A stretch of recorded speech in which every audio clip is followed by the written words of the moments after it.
রংপুর বিভাগ বৈষম্য নিরসন আন্দোলনের ব্যানারে রংপুর নগরের এনজিও ফোরাম মিলনায়তনে মঙ্গলবার এই কর্মশালা অনুষ্ঠিত হয়েছে। বিভাগের বহুমাত্রিক দারিদ্র্য, শিল্পায়নে বন্ধ্যাত্ব এবং বাজেট বৈষম্য নিরসনে এই কর্মশালার আয়োজন। দিনব্যাপী এই কর্মশালায় বিভিন্ন রাজনৈতিক সংগঠনের রংপুর বিভাগীয় নেতাকর্মী ছাড়াও সামাজিক, সাংস্কৃতিক ও ব্যবসায়িক অঙ্গনের প্রতিনিধিরা অংশ নেন। বক্তারা বলেন, রংপুরকে এগিয়ে নিতে বুদ্ধিভিত্তিক চর্চার অভাব রয়েছে।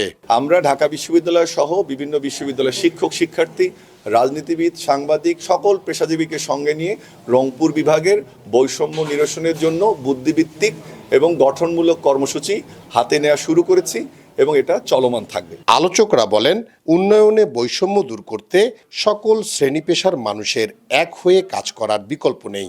আগামী দিনে আমরা আশা করি জনগণের যদি ম্যান্ডেট আমাদেরকে দেওয়া হয়, আমরা চেষ্টা করব এই পিছিয়ে পড়া রংপুরকে, আমার রংপুরকে বাংলাদেশের সবচেয়ে বেশি উন্নয়নের শিখরে অধিষ্ঠিত করার যাবতীয় পদক্ষেপ আমরা গ্রহণ করব। সকল পেশাজীবীদের সাথে নিয়ে কাজ করলে রংপুরকে দ্রুত এগিয়ে নেওয়া সম্ভব বলেও মনে করেন বক্তারা।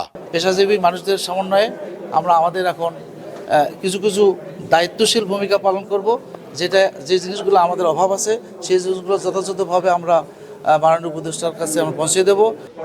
ইসমাইল হুসাইন, বৈশাখী সংবাদ, রংপুর।